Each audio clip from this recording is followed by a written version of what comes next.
ठिकाणी आझाद मैदानात आज सकाळपासूनच मी आलेली आहे आणि बघतीये की मुंबईतलं हे भगवं वादळ आता जसजसा वेळ पुढे जातोय तसतसं मला वाढताना बघायला मिळतंय। गर्दी वाढतीये, आंदोलक वाढतायत आणि अर्थातच त्यांच्यामध्ये उत्साह आहे आणि निर्धार कायम आहे की आरक्षण घेतल्याशिवाय आता मुंबईतून परत जाणार नाही।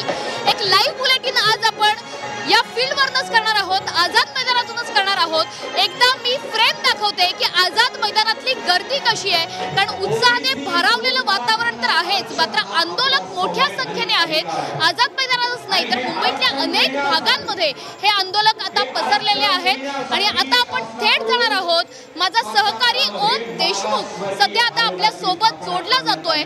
ओम देशमुख सीएसटी स्थानकात आहे, रेल्वे स्थानकात आहे आणि रेल्वे स्थानकात सुद्धा ज्या पद्धतीने आझाद मैदानात आपल्याला हे भगवं वादळ बघायला मिळतंय तशीच गर्दी रेल्वे स्थानकात आहे, कारण महाराष्ट्राच्या कानाकोपऱ्यातून मराठा आंदोलक येत आहेत। ओम देशमुख आपल्या सोबत जोडला गेलेला आहे। ओम, काय सांगशील, सध्याची काय परिस्थिती आहे सीएसटी स्थानकात? कारण दररोज मुंबईकर चाकरमानी हा लोकलने प्रवास करत असतो, आज मराठा आंदोलकही मोठ्या संख्येने दिसतात।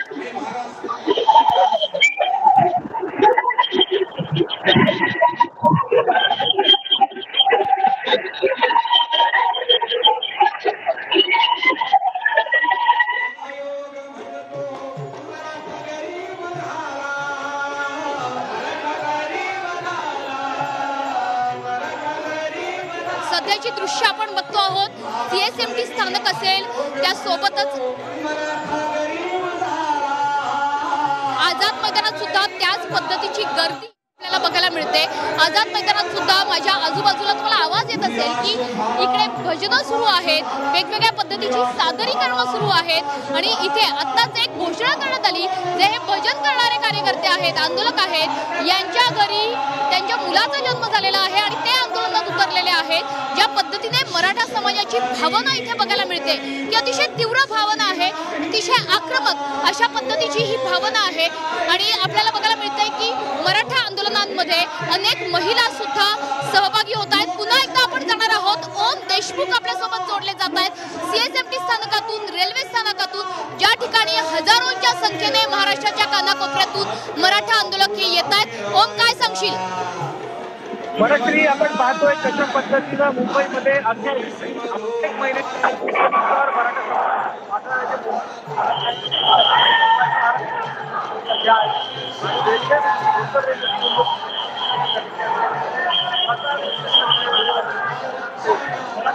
मुंबईमध्ये दाखल होत आहेत। आपण ज्या पद्धतीने दाखल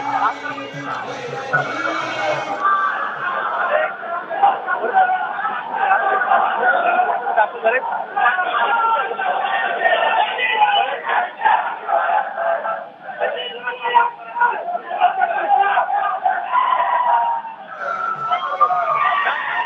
मुंबई छत्रपती शिवाजी महाराज टर्मिनसचा हा परिसर दणाणून गेलेला आहे।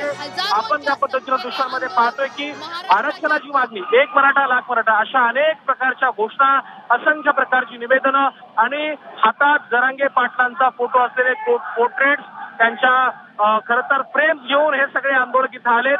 मराठवाडा असेल किंवा पश्चिम महाराष्ट्रातला काही भाग असेल, मुख्यत्वे या भागात हे आंदोलक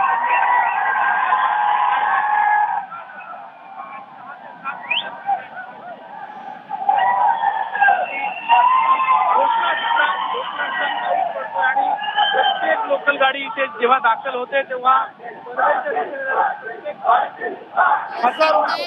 की मराठा समाजाचा निर्धार हा आता समोर आहे। पाहायला गेलं तर आणि आपला 27 वर जाऊन बसले।